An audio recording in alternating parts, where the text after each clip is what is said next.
Hello students, नमस्कार। स्वागत है आपका हमारे यूट्यूब चैनल में। कक्षा 10वीं गणित एपिसोड नंबर 3 के ऊपर हम बात कर रहे हैं। हमारी प्रश्नावली चल रही है 1 पॉइंट।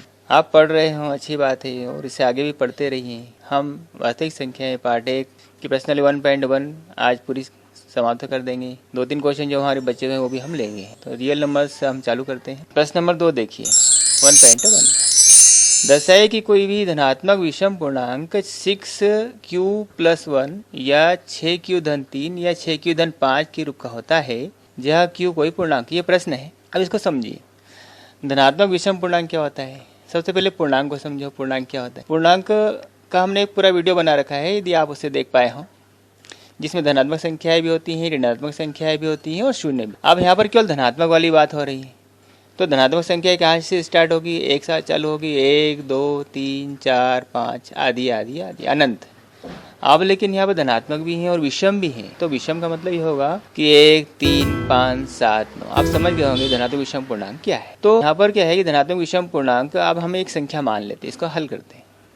मान लीजिए एक विषम धनात्मक पूर्णांक है, मतलब या तो ये 1 है, या ये 3 है, या ये 5 है, या ये 7 है, या ये 9 है। समझ गए होंगे। अब तथा b = 6। अब b = 6 क्यों लिया? क्योंकि हमारे क्वेश्चन में दिख रहा है कि 6q-1 6q-3 6q-5, इसलिए हमने b बराबर क्या मान लिया? यहाँ पर 6 मान लिया। क्यों माना? क्योंकि हमने यूक्लिड विभाजन प्रमेयिका में हमने देखा है a = bq-r, जैसे कल की वीडियो में आपने देखा होगा।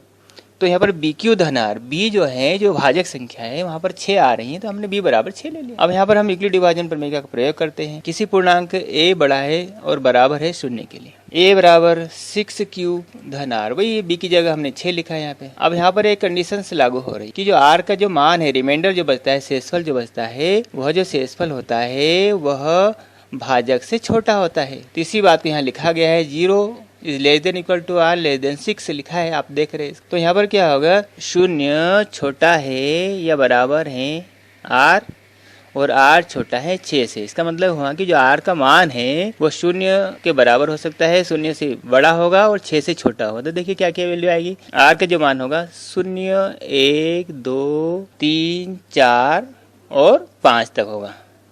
ठीक है, ये इसके मान प्राप्त होंगे।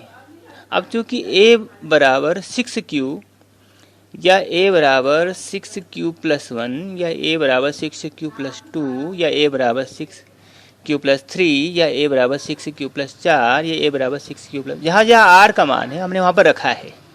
पहले मैंने r का मान 0 रखा है, फिर हमने r का मान 1 रखा है, फिर हमने r का मान 2 रखा है, फिर हमने r का मान 3 रखा है, फिर हमने r का मान 4 रखा है, फिर 5 रखा। आप समझ गए होंगे कहाँ रखा है? a = 6q + r, उसमें रखा। q रूप का हो सकता है जहाँ q क्या है? भाग। ठीक है, देखिए हम आगे बढ़ते हैं। चूँकि एक विषम धनात्मक पूर्णांक है, ये हम इसके बारे में अच्छी तरह समझ चुके हैं कि एक विषम धनात्मक पूर्णांक है। यह 6q या 6q-2 या 6q-4 के रूप में नहीं हो सकता, क्योंकि सभी 2 से विभाज्य है। ये जो ऊपर वाली संख्या है 6q 6q-2 और 6q-4, यहाँ पर ये जो संख्या है ये 2 से विभाजित हो जाती है, और हमारी जो संख्या है विषम धनात्मक पूर्णांक है, इसलिए ये तो हो नहीं सकती। अतः हमारी जो धनात्मक विषम पूर्णांक होगा 6q + 1 या 6q + 3 या 6q + 5 के रूप का होगा, जहाँ q एक पूर्णांक है। तो ये बात यहाँ से प्रूफ हो जाती है। आपको अच्छी तरह समझ में आया होगा। अगला क्वेश्चन हम लेते हैं, क्वेश्चन नंबर 3। प्रश्न 3 है 1.1। प्रश्न क्या है? किसी परेड में 616 सदस्यों वाली एक सेना आर्मी की टुकड़ी को 32 सदस्यों वाले एक आर्मी बैंड के पीछे मार्च, मतलब एक सेना में 616 आर्मी के जवान हैं और बैंड वाले जो आगे आगे चलते हैं उसमें 32 सदस्य हैं, उनके पीछे पीछे उनको चलना है। लेकिन चलना कैसे है इसको देखिए। दोनों समूहों को समान संख्या वाले स्तंभों में मार्च करना है, मतलब स्तंभ बनाने हैं, लाइन बनाना है, और स्तंभों की जो समूह की संख्या है वो समान होना चाहिए। उन स्तंभों की अधिकतम संख्या क्या है जिसमें भी मार्च कर सकते हैं? तो देखिए हमें समान संख्या निकालना है कि एक लाइन में समान आना चाहिए। तो स्तंभों की अधिकतम संख्या जिसमें भी मार्च कर सकते हैं, हमारा सॉल्यूशन चालू होता है। आगे हम बढ़ते हैं।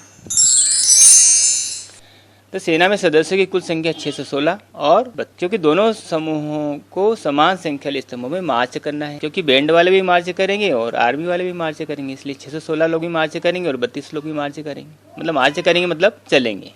ठीक है, आप समझ गए। तो इनकी जो अधिकतम संख्या है स्तंभों की वो हमें ज्ञात करना है।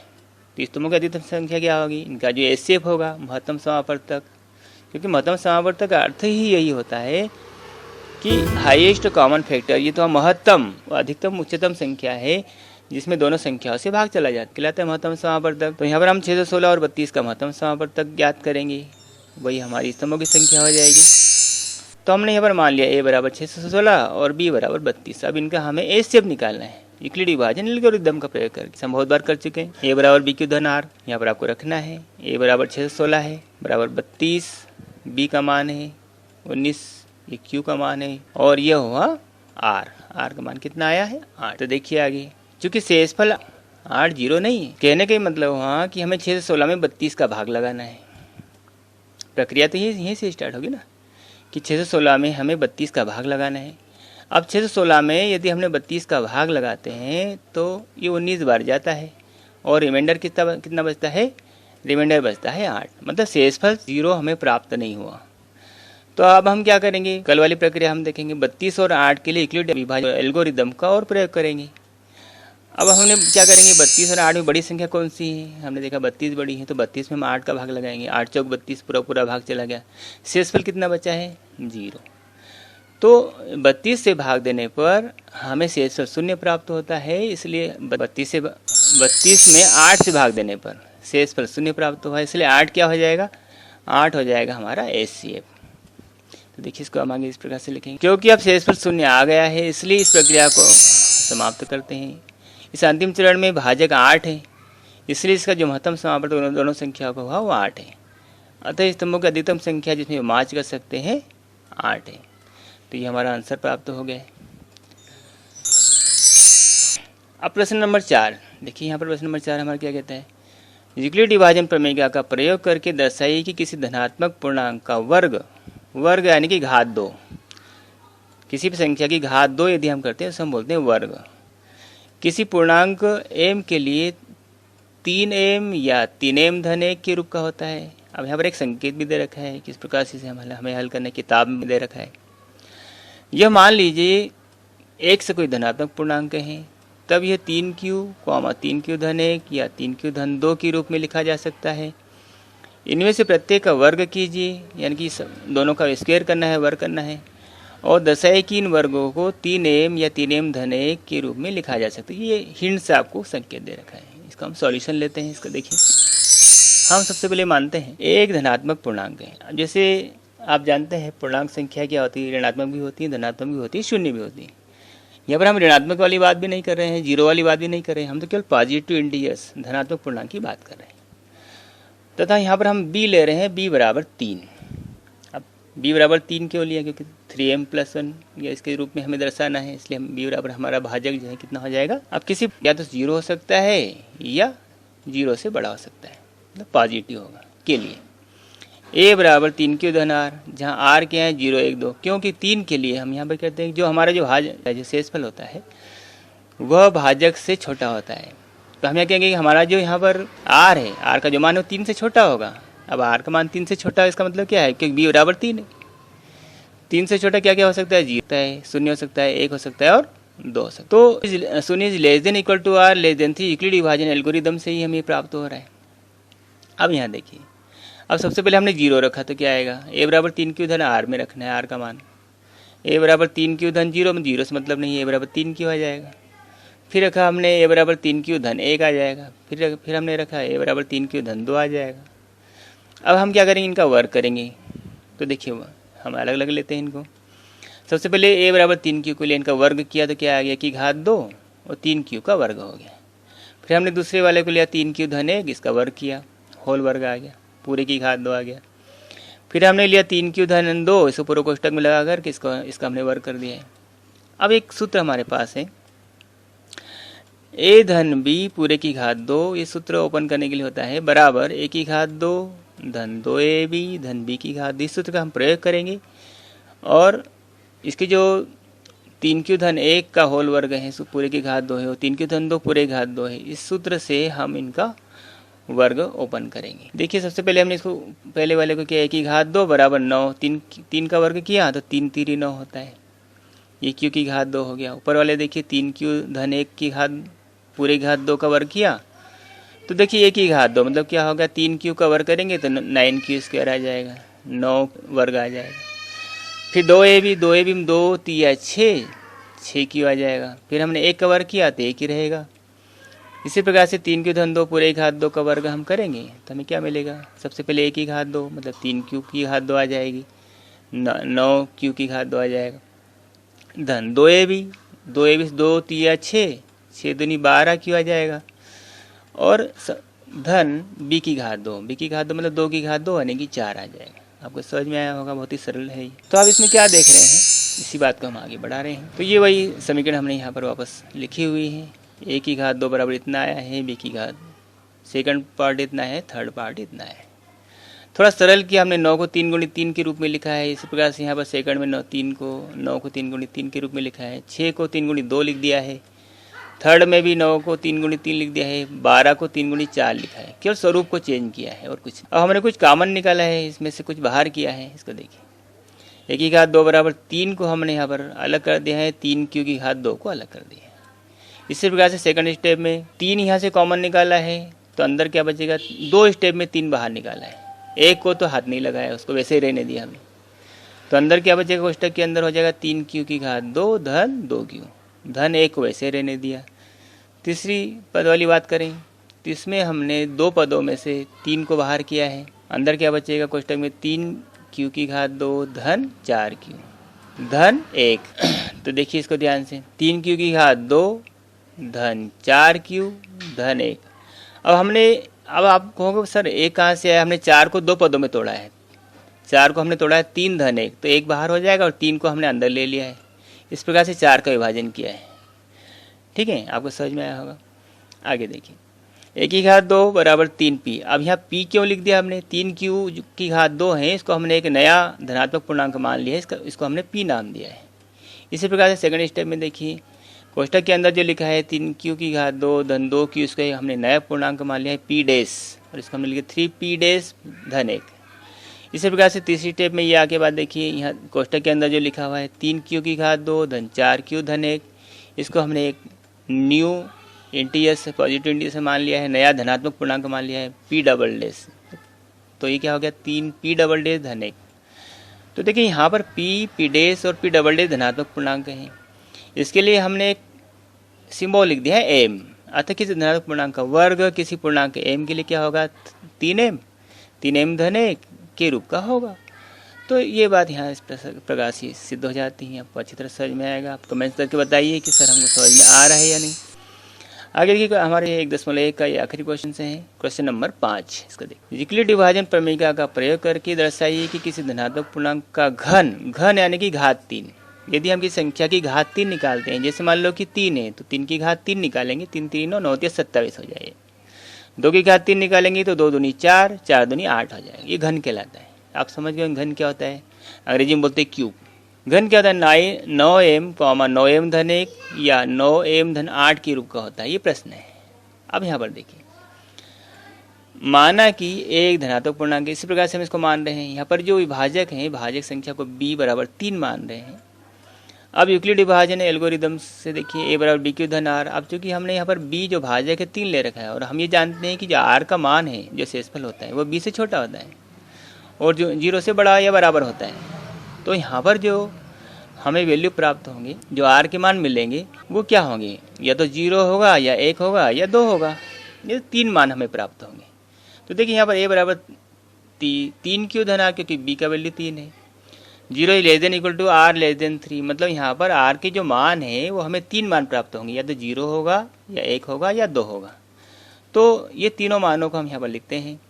तो सबसे पहले 0 लिखा तो क्या हुआ, a बराबर b क्यू यानी कि 3 क्यू आ जाएगा। फिर हमने 1 लिखा तो क्या आ जाएगा, यह हो जाएगा 3 क्यू धन 1। फिर हमने 2 लिखा तो क्या आ जाएगा, r के स्थान पे हो जाएगा 3 क्यू धन 2।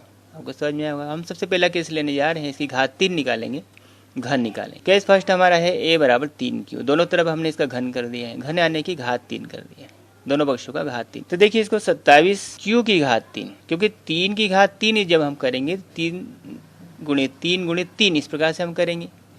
तो 3 3 9 होगा, 9 13 27 हो जाएगा। तो तो 27 और क्यू की घात 3 हो जाएगी। 27 क्यू की घात 3 को हमने लिखा 9 या 27, 9 को हमने बाहर कर दिया, 3 क्यू की घात 3 को अंदर कर दिया। इसको एक नया पॉजिटिव इंटीजर से हमने धनात्मक पूर्णांक मान लिया, इसको हमने एम बोल दिया है।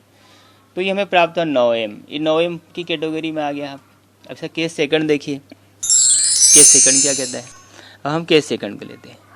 हमारा जो केस सेकंड है a बराबर 3q धन है, इसका हम दोनों तरफ घन करेंगे। तो हमने दोनों ओर 3 घात 3 लगा दी है, 1 की घात 3 और बड़ा कोष्टक लगा के 3q को धन है पूरे की घात 3। अब यहाँ पर हम एक सूत्र कार्य कर रहे हैं, a धन b पूरे की घात 3 बराबर 1 की घात 3 धन 3 a वर्ग b, 1 की घात 2b धन 3 a b की घात 2 धन b की घात 3। इस सूत्र का हम प्रयोग करेंगे इसको ओपन करने के लिए। आप भी ट्राई कीजिए, बहुत ही सरल है, अच्छे से है। तो देखिए यहाँ पर 3q है, अब 3q की घात 3 करने जा रहे हैं, तो 3 3 9 9 27 हो जाएगा और q की घात 3 आ जाएगी। अब यहाँ पर 3a वर्ग भी है, तो 3 गुणित 1 यानी 3a वर्ग भी है। अब a वर्ग करना है पहले, तो 3q का वर्ग करेंगे तो 9q स्क्वायर आ जाएगा। अब 9q स्क्वायर आएगा, 9 में 3 का गुणा करेंगे 9 से 27 आ जाएगा, 27 में 1 का गुणा करेंगे तो 27 एकम 27 आ जाएगा, 27q की घात 2। इस प्रकार से हो जाएगा ये। अब थर्ड स्टेप इसकी देखिए, 3ab स्क्वायर से आएगी, तो 3 भी आ गया, a यानी कि 3q आएगा और b स्क्वायर यानी कि 1 का वर्ग 1 ही रहेगा। 3q देखिए 3 3 9, 9q आ जाएगा, स्क्वायर नहीं होगा। आगे देखिए धन 1 b की घात 3, अब 1 की घात 3 करेंगे तो 1 ही आएगा। अब हम इसको इस प्रकार से लिखेंगे, इसमें से हमने 9 कॉमन निकाला है, तो अंदर क्या बचेगा 9 27 होता है, 3q की घात 3 धन 9 27 फिर से आ गया, 3q वर्ग धन, यहाँ से 9 बाहर हो गया तो 1 बचेगा और आखिरी में बचेगा धन 1। इसको हमें हाथ नहीं लगा है। अब यहाँ कोष्टक के अंदर जो संख्या लिखी गई है 3q की घात 3 धन 3q वर्ग धन 1, इसको हमने एक नया धनात्मक पूर्णांक मान लिया है m।